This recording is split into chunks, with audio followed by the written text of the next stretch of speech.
Okay, hello everyone. Welcome to the Accepted Together seminar on medical school interviews. My name is Ehsan Masagi. I'm one of the consultants with Accepted Together. I've been with AT for a long time now. I actually used to be a part of AT before it became AT. So it's been a while since I've helped the students. So it's been a while that I've helped the students. And today we're going to be talking about how to ace your medical school interview the first time. Okay, so I'll give some important pre-seminar information. So this seminar is recorded, as you might have seen already. And I'll be presenting some helpful information, but I'll also be advertising some packages at the very end. So stay until the end if you'd like a discount code to um, these for these packages. And please reach out to me. I Accept It Together if you have any follow-up questions. You can message me directly there, and we can figure out a time and stuff to meet if you'd like your package. Some information about me. So I'm a fifth year MD PhD student at the U of A. I've done 2 years of med school. So I'm done pre-clerkship, and I've done now about 3 years of my PhD. I'm in my year three at the University of Alberta. I'm hopefully a future clinician scientist innovator, planning to do clinic, seeing patients, doing science in the lab, sort of combining basic science and translational research, and also innovating within healthcare and research as well through either academia or industry or both. I'm pretty passionate about using genetics and genomics and AI in medicine. I'm actually involved. My PhD project is actually genetics and genomics, and I do some side gigs in medical AI. And I would also like to bring all of those into medicine and basic science. I'm pretty passionate also about medical education, especially for folks from non-traditional backgrounds and underrepresented populations. So making sure we have a diverse range of physicians and scientists. And I also got in the first time I applied. So that's why I guess you're listening to me talk about how to ace your medical school interviews the first time. Okay, so this is a while ago. This tells me I've been getting old. So back in 2019, this is an email I got in March. And essentially what we're going to be talking about today is telling you how to get from that to this, getting a congratulations email that they've reviewed your application, and it is their pleasure to apply to offer you an admission to medical school. Well, as I talked about AI, I obviously went to ChatGPT to sort of ask a couple questions about interviews and what ChatGPT would actually recommend. These are pretty good recommendations, not gonna lie. But obviously, if you know how ChatGPT has been trained, you'd actually know that some of this information is not going to be applicable to the Canadian context because it's obviously going to grab everything from everywhere. And so some of the American schools are going to have a different way of interviewing. There are certain things that might be important in the US and not in Canada, and vice versa. So I guess that's why ChatGPT is not doing this seminar and I am. But yeah. Um, Anyways, on that note, though, you might want to know a little bit about ChatGPT because that might be an interview question during your MMIs. So interview day schedule, just a quick overview. Each school is different. So you might want to see on their website, sometimes they would post some of these things. If not, it might be in one of the emails that they send you before the interviews. But usually what most schools do is they have these multiple mini interviews, which you probably are familiar with, where you're asked a certain question that might or might not be relevant exactly to your application or medical school overall. And you have a few minutes to prepare and a few minutes to talk. They might give you some prompting questions afterwards. And then some schools also have the traditional panel where there's about 2 to 3 people that would be sitting across from you, and they'd be asking you questions about you and why you're doing medicine or wanting to do medicine and things like that. And again, depending on school, they might use a different software. I know University of Alberta still uses Zoom breakout rooms, so they will give you different Zoom breakout rooms for each one of the multiple mini interviews or the panel that you have. And essentially you're evaluated based on different factors, again, depending on school. But usually they might have some general criteria where you're being evaluated on how good of a doctor will you make. And some certain specific criteria that each one of those questions might be evaluating. So certain competencies that each question might be evaluating. And your final score is essentially a combination of all those scores given by multiple interviewers. So if you don't do well in one of the stations, that's still fine, as long as your overall combination of scores is good. And as long as you can sort of pass even in the cusp of one certain station, you might even be fine overall. And your interviewers could have multiple different backgrounds. You might have an interviewer who is in medicine already, a medical student, a resident, or an attending physician. It might be someone who has a PhD in sciences or in engineering or something, or it could be neither of these things. They might be community volunteers who are helping out. So essentially, there's a diverse background in the interviewer pool. So a few things I'd recommend you start doing right away when you're trying to prepare for your interviews. Read your full application again. This is important. Certain schools might specifically ask you questions about your application, mainly potentially during the panel interview. So make sure you know again, front and back, what you've written in your application. Think about the details of what you put on your application as well. And this will not only help you answer any questions they might have about your application itself, but it'll also help you answer any questions that might be related overall to your life. Let's say they ask you about a challenge you've had. If you've written something like that in your application, you can very easily remember that and recall that during the interview. And think about why you want to become a doctor. This is an important question that you might get asked, or even if not, you might be able to sort of tie this into some of the questions you're answering. And I've written here, helping people is probably not your best answer, because everyone is sort of helping people, regardless of essentially what profession they're in. Nurses are helping people. Workers in the city and municipalities are helping people. So it's not just physicians and doctors that are helping people. So I'm sure you can think of less generic answers. Make sure this is personal and make sure you actually know why you're doing it yourself. Think about why you've chosen that specific school that you're interviewing in. Essentially go on their website, try and figure out what they have and what they are proud of. Those are things that you could potentially put into your answer if you're asked that question. And also think about what you're bringing to the table for that specific school. See what they're looking for overall and what their mission and vision is. And you might think this is not as different between different schools.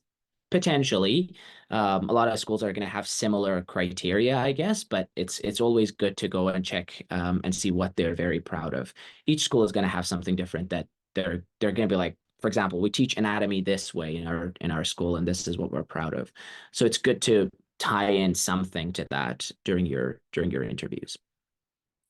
Think about the current events and how they're affecting the world. So this is another important aspect. These could come up in the interviews. So for example, when we were in the heat of COVID, there were a lot of questions about COVID and all the things that it was bringing in. So all the racism, for example, that was happening because of it, or the whole thing about freedom and vaccinations.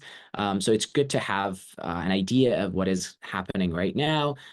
what those current events are, what your opinions of those are, and how they're affecting the world overall. And again, I guess why this is also important in healthcare and why it's important for a future doctor to sort of know about these things and understand the intricacies of this. And then think about the major issues facing the world and also your opinions about them. So sort of what I just mentioned.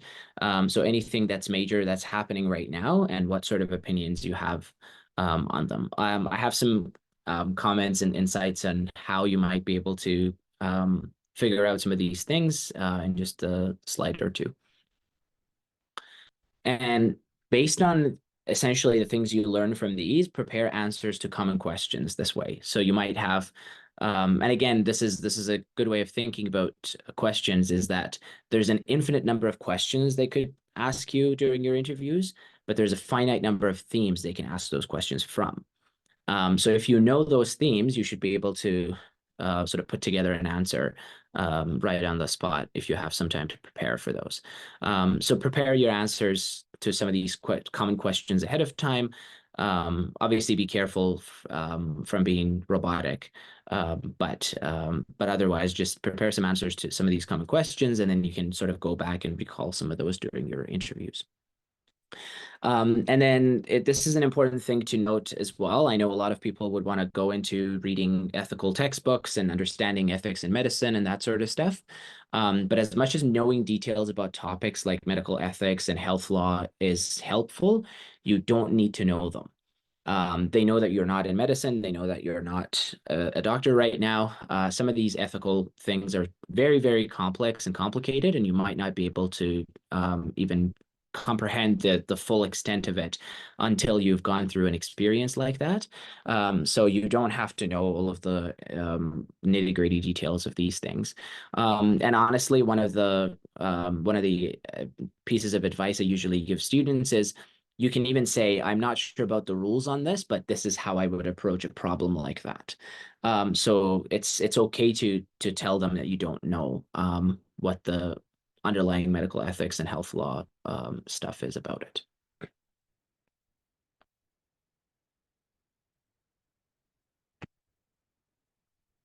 Okay. So this is a few more tips from me on how you can prepare. To be honest, during your interviews, it's better to be vulnerable than untruthful. And a lot of these interviewers have gone through multiple rounds of training. So they're not just naive sitting there listening to you. They've been trained to be an interviewer. So it's okay to be vulnerable, obviously to a certain extent, but never be untruthful. Never lie within your interviews. That would be a major ethical concern and a professionalism concern, and it might disqualify you. Show enthusiasm and excitement while you're interviewing, and this could come off in your tone, with your body language, the way you're sort of looking into the camera and making eye contact and that sort of stuff. And I know this is obviously harder in over online than in person, but things have changed, and all schools are doing online interviews now, which might actually not be a bad thing because we're bringing down our carbon footprint and not traveling across the country and not paying exorbitant amounts of money to airlines. But overall, it makes it a little bit harder to show the enthusiasm and the tone and excitement and stuff, and obviously the body language through something like Zoom. But it is still important to try. So that's an important aspect of interviewing as well. And please do this regardless of how your interviewer looks. So there might be certain interviewers that either it's their personality or they're just trying to sort of throw you off for some reason. And they might not seem excited or they might not seem interested. Regardless of how they are, make sure that you keep your enthusiasm and excitement. And this is me speaking from experience because I had an interviewer that literally showed no emotion whatsoever. And essentially I had to just keep going because, well, I'm the one being interviewed, not him. Um, and also be confident, but not arrogant. And there's a fine line between the two. So it's important to sort of figure out where that balance is for you, to make sure that you're confident enough that you can answer questions well, and that comes off in your answer and your tone and body language, but also you're not arrogant when you're answering these questions. You don't consider yourself a doctor already, and you're not talking to the interviewer as if they sort of owe you something. So it's important to have a distinction between the two. So yeah, be confident, but not overconfident. Also be respectful of the school you're interviewing for, of the interviewers, and anything else you're answering about as well. So even within your question, within the answer to your question, make sure you're respectful and responding to whatever. It's an important thing to bring up as well within your answers too. So if you're responding to a specific situation in a question, you could even put this in there, that I would be respectful of whatever they're asking about within the question. So some of these things could also apply to the the meat of your answer for the questions as well. Be professional in your speech and with the clothes you're wearing. And I know, again, with Zoom and online interviews and stuff, it's a little bit easier to not wear the clothes you would wear in an actual interview, but I would strongly recommend you do that. It's important to appear professional because you're applying for a professional school. So that's an important aspect of that. So make sure you're professional in your tone when you're talking, what words you're using, and also what clothes you're wearing. And I know I've been asked this question a few times before in terms of making jokes. So the thing is, you're not on a date with your interviewer, so making your interviewer laugh should not be your main priority. But if the opportunity strikes, you could. Now, having said that, I have another piece of advice here. Be careful with jokes you make. So if it comes up and you think of a joke and then you're like, I don't know about this, might not be the best way to go. Go with your gut feelings in those situations. If you feel like you're not sure about it, it might not be a good joke to say. But if you're sure, shoot, sure, go for it. Tell your joke. So that's another thing that if you can make them laugh and it's a good joke, then great. You might have gotten yourself a little bit of connection and rapport and built a better communication between you and the interviewers. But if it doesn't go the way you want it to go, then that might be an issue. And then obviously the main advice that a lot of people give you is fake it till you make it. And so when you're practicing, make sure you're practicing with confidence. Make sure you're trying some of the strategies that either I will be telling you or other consultants might tell you, and stuff you've learned yourself. Practice those as much as you can, because that'll be helpful for you. And work on your anxiety too that way. Practice is gonna make perfect, and it actually helps you get rid of your anxiety. It also helps you be more confident. But again, that confidence versus arrogancy is an important aspect that I mentioned before. Okay. So I have this scenario. I actually took this off of one of the medical school websites, I believe in the US. I should have it here. Yes, it is. So this is an interesting thing that they had on their website in terms of how not to answer, I guess, interview questions. So you have an interviewer who asks you, so why do you want to be a physician? So the candidate responds, because medicine is such a challenging field and I have always loved challenges. What do you think is good or bad about this answer? And you can, I guess, type it in the chat.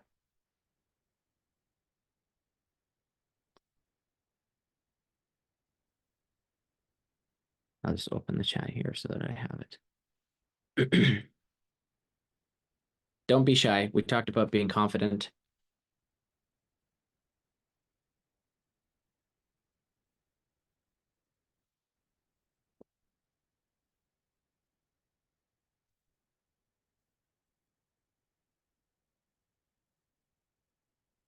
because many fields are challenging. Exactly. So the student hasn't really been precise. They're very vague. And then someone else said they're speaking about themselves, which is good, but I don't think the answer is specific enough. Exactly. You both hit the nail on the head. So yeah, medicine is a challenging field, but there's a lot of other challenging fields. Research is challenging. Computer engineering is challenging. So, but why medicine, right? Because the question first was, why do you want to become a physician? Now, if the candidate had said more things, and then the combination of all of these things were about medicine, then great, sure, that's good. But if not, then still not specific. Okay, so in this scenario, the interviewer goes back and is like, okay, but what really attracted you to a career in medicine? And so this sort of tells you that they're not happy with your answer, right? And not every interviewer is going to do this with you. Like there's not really a lot of back and forth between interviewers and candidates. So be careful trying to look for validation. So the candidate now responds, I'm very curious about how things work and I really love science. Okay, so what do we think about this answer now? Is this better?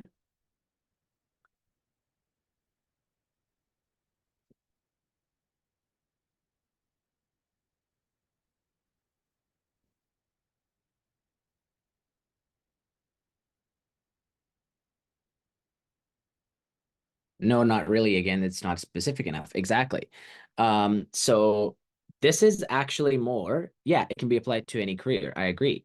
And to be honest, this is actually more about academia and scientific research than about medicine. Someone else says it is very vague. You can read books and videos about how the body works. Yeah, yeah, exactly. That's actually funny that I gave that advice to someone that was one of my friends actually wanted to go into medicine, who essentially did not know what medicine was about, and they kept talking about how it's good to know about how the body works, and I was like, go read a book. So exactly, that's a very good point. But also, someone who's curious about how things work and they love science, to me, that's a little bit more a definition of research and scientific research than applying that research into a medical context. So this is not only vague and still not specific, and not only can be applied to almost any career, it's actually a little bit more applied to something else than medicine. So in this scenario, the interviewer asks, why not become a research scientist? Why medicine? Exactly what we talked about, right? So the candidate comes back and is like, medicine is dynamic and more suited to my personality. What do we think about this? Exactly. Very good question. Why is medicine suited to his personality? What about it? What's his personality? Yeah, you talk about it's more suited to my personality. Why? What is your personality? And I guess one thing I would also point out is medicine is dynamic. Again, could be applied to any field, any career can be dynamic. It's more of those like you've probably seen this in resumes and stuff. People are like working in fast-paced environments. A lot of environments are fast-paced. The Amazon warehouse is fast-paced, so you can't really apply this only to medicine and just call it a day. Call it a day. Um, so yeah, so that's exactly it. There's still very vague, doesn't really talk about why they're doing this. And the fact that the interviewer and the candidate are going back and forth on this should tell you a lot about how this interaction is going. The interviewer is not happy at this point. And you can see this from their next thing. So the interviewer is like, okay, thank you for clarifying that. Now on to something else. So why do you want to be a physician?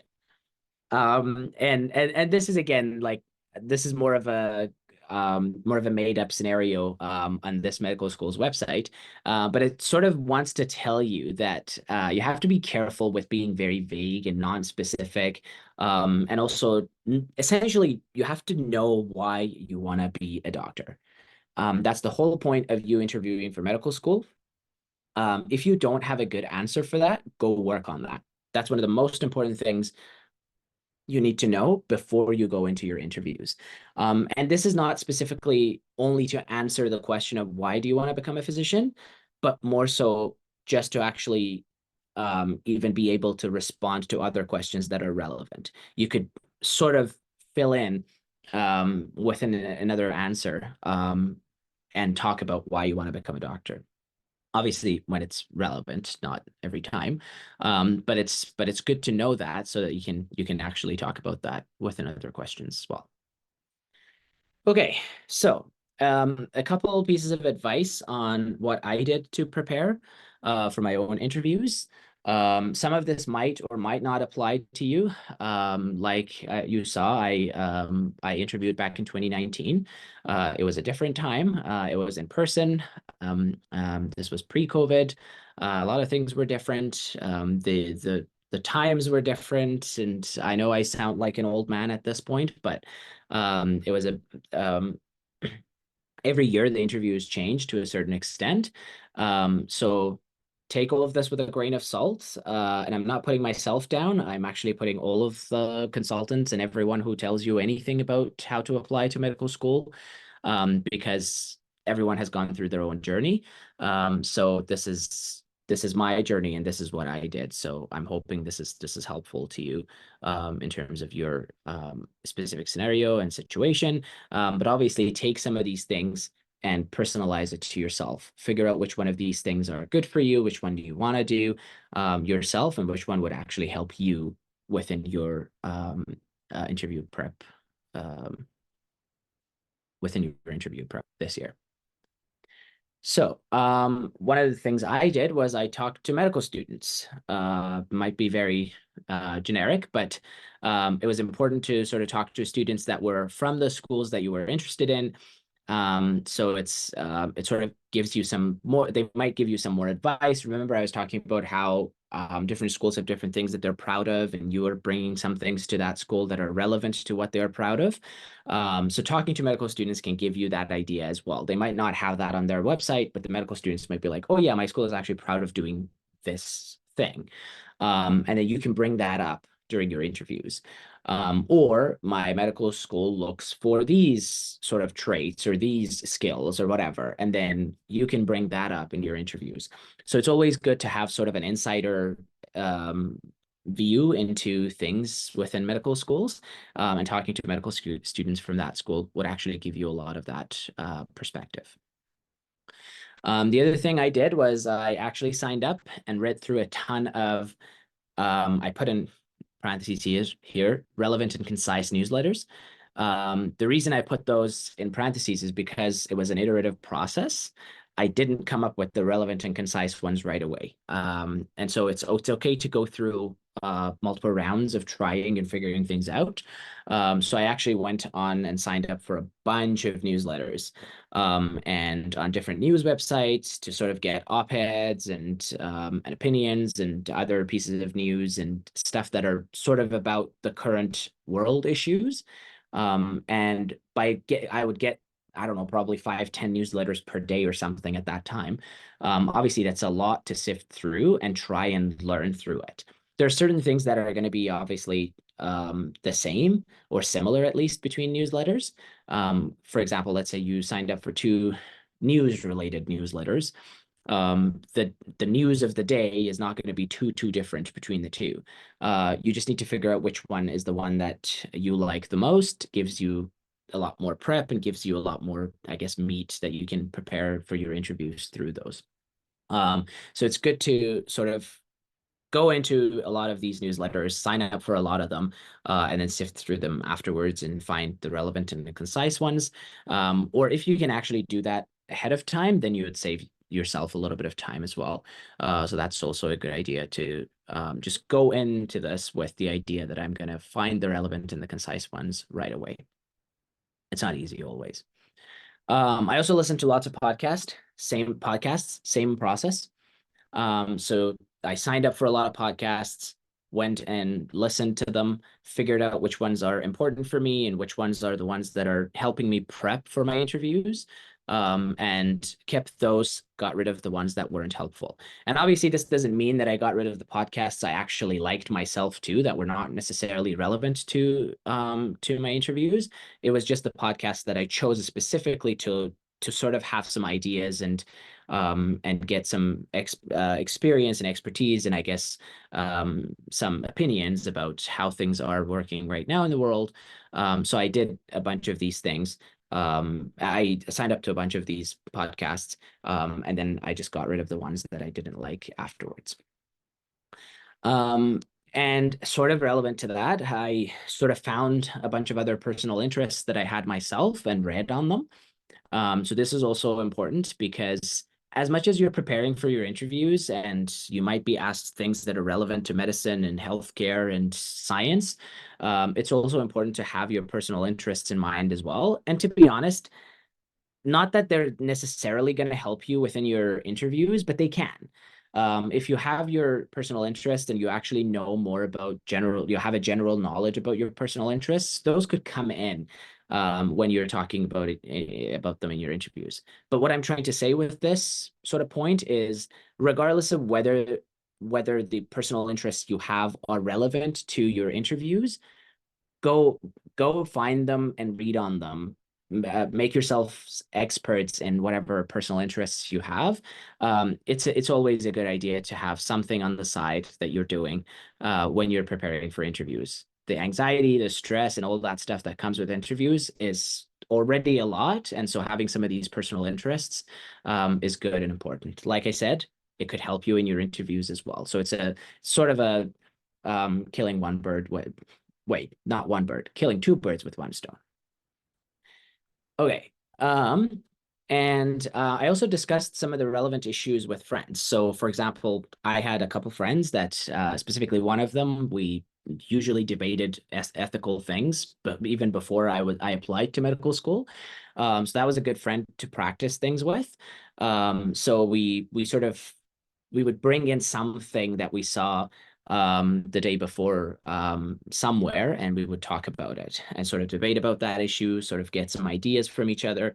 And it was good. Again, it was sort of a like an extracurricular activity that was helpful for just me not thinking about interviews per se, but it also helped me with getting some opinions, getting some insight from someone else, and sort of making myself actually think through certain things.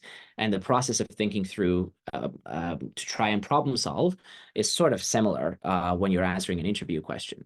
So this was also an important aspect of what I did before as well. I'm just gonna check the time. Okay, we're doing well. Okay. One other thing I did was I thought about the structure of my answers. Um, and this is very important. The stuff I have in parentheses in there is actually very important. Try and make sure you have a balance between robotically practiced and not practiced at all.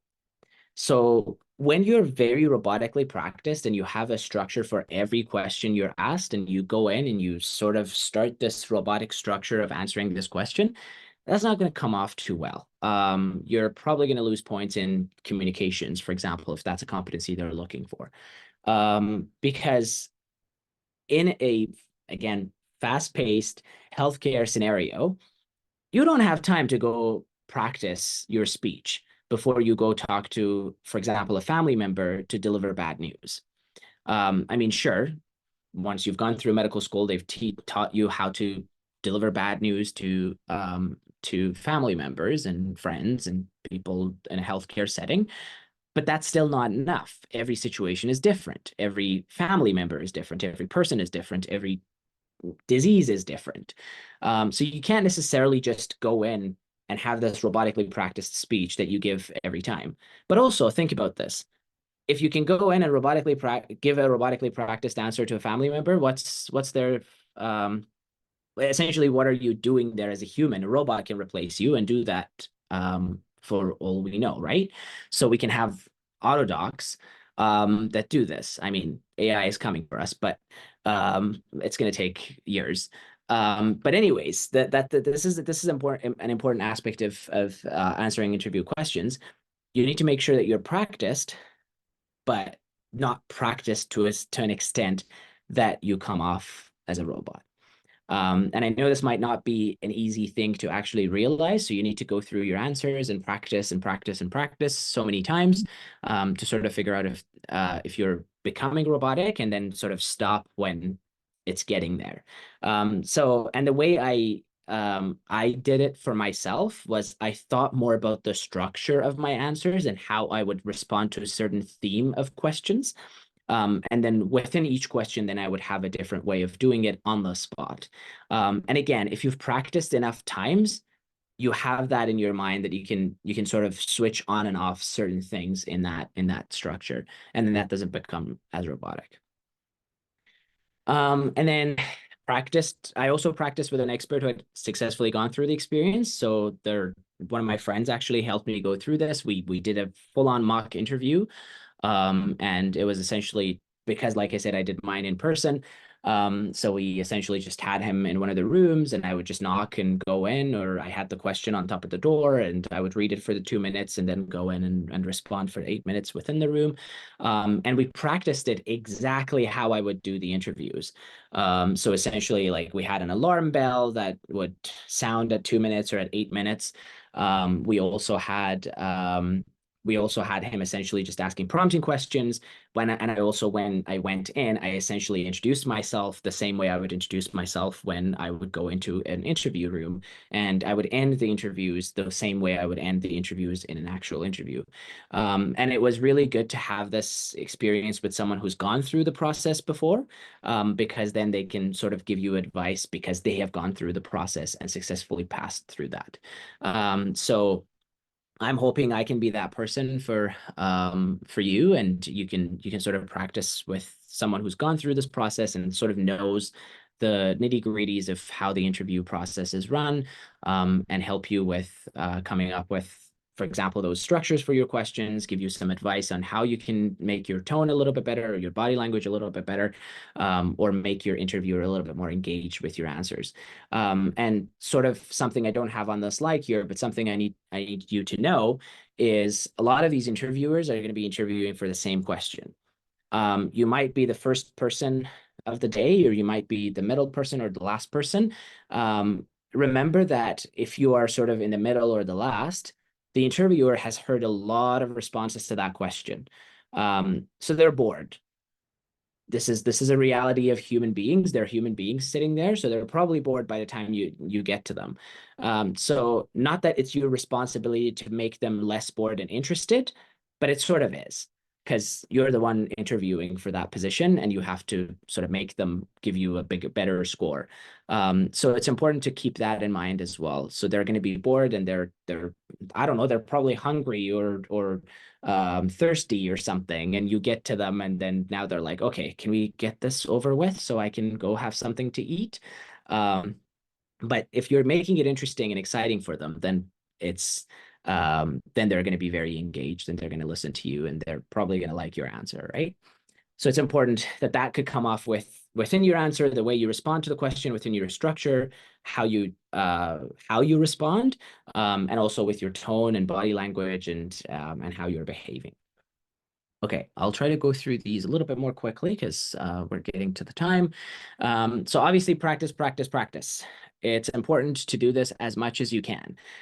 Does not matter when that practice is. If you're working full time and you come home at, I don't know, 8 p.m., and at 9 p.m. you're like, oh, okay, I might be able to maybe look at one question. Sure, go do it.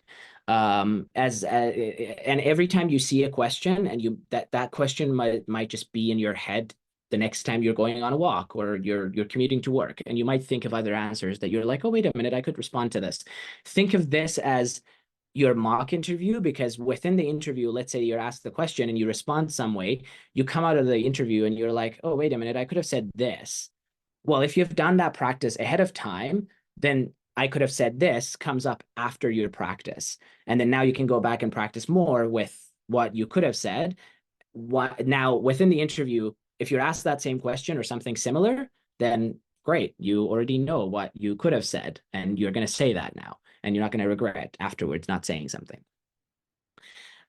So practice with lots of sample questions on your own. This doesn't always have to be with someone else. I know people have heard this a lot, probably sit in front of a mirror or something. For this case, I would probably give the advice of using one of the online platforms. Like if it is on Zoom, you can use Zoom for this. So don't necessarily use a mirror because you're not going to be interviewed in front of a mirror, but you are going to be interviewed in front of your computer. So it's a good idea to do it the way you would be getting interviewed. Practice with someone else, and like I said, preferably an expert of some sort that has gone through the process, knows a little bit, or someone who's worked with a lot of students, who sort of knows a little bit about how students answer these questions and what are some of the pros and cons and what are some of the bigger issues and smaller issues and good things to say and not so good things to say. And then, like I mentioned, practice it the way you will be interviewed. If it is over Zoom, do it over Zoom. If it's over a different software, if you have access to that software, it's good to practice it over that. And then you sort of will know what are some things that you need to have for your interview day. So for example, I don't know, on your Zoom, you could actually put the timer. It won't give you like timers like the 8 minutes, 2 minutes timers, but it can at least give you how much time it's elapsed since you've joined. And if you've just glanced at it when you started your answer, then you sort of have an idea of, okay, it's been about 5 minutes or it's been about 8 minutes or something. And then, yeah, time it as well. So when you're doing it, you're going to be time when you're doing the actual interview, you're going to be timed. So do it that way as well. And then practice drawing from your experience and expertise to answer questions more personally. So like I said before, make sure that your answers are specific. They're not vague, they're precise. They relate to you and your experience and expertise. That's an important aspect of answering some of these questions, because they're there to get to know you. They're not there for a robot to just talk through these questions. That's an important aspect of this. And so practicing should have this component always a part of it, that you're making this personal, you're responding to questions personally. If there's a question that you can bring in something personal and it is relevant, do it. Now, please refrain from lying or bringing an experience that is not relevant or making something up in the moment. That's going to hurt you very badly. So it's important to just bring in something that's your experience, you're actually being truthful, and it's something that is relevant to the question you're answering. Okay. Okay, so this is the we're sort of getting to the end of my talk. I'll answer any questions you have in just a minute or two here. But these are the packages I have. So I have a general consultation package. I have not edited these, so all of them say live hours, but that's not the case for all of them. But I'll go through them. So the general consultation I have is a 1 live hour. We can talk about anything and everything you'd like to know about med school applications and also even interviews and stuff. If you only need 1 hour, that's probably the best way to go. I have a full interview prep package that has 5 hours in it, obviously with discounted hours compared to the general consultation. We can do the mock interviews and all that sort of stuff together. I also have an application review with live feedback. If you're applying again and you want me to look through your application, I can do about 2 hours of that on my own time, go through all of your application, and then we have 1 live hour that we can go through the application. I know it says 3 live hours, but it's 3 hours total, but 2 of that is not live. Casper prep, if your school requires Casper, I'm happy to provide help with that as well. I do 3 hours of Casper prep for this package, and we can go through a bunch of Casper scenarios, and I can help you out with that as well. I've done Casper myself. Again, I got it in the first time. And then the application review is actually not live. So that's 2 hours of my own time I spend on working on your application and give you specific feedback and comments in writing. So that's another package I have that if you'd like, that could be something we could do. And if you need a package that's not listed here, for some reason I've forgotten about it, message me and I can create a new package as well, if none of these are helpful. And I promised a discount code at the end of this seminar. Thank you for staying till now. So I have a discount code that is in effect today for 7 days, so for a week. And if you purchase any package with that, which is 10 off, you get 10% off any package that you're getting. But like I said, it's only active for a week. So if you'd like to purchase a package with me, you can do that within the next week, and then we can figure out a time to meet and start the package. Okay, and with that, I'll go to the Q&A portion of this. I hope that QR code works. I built it yesterday, and I have not tried this one actually myself. I'm going to do that right now. And so you can actually message me and reach out to me on Accept It Together. It does work for me. Okay, perfect. And so, yeah, you can reach out to me on Accept It Together. And if you have any questions, comments, anything like that, I'm happy to answer those. And we can talk about packages and stuff like that if you'd like through there as well. And that's all my slides for this. So I'm going to stop the recording here.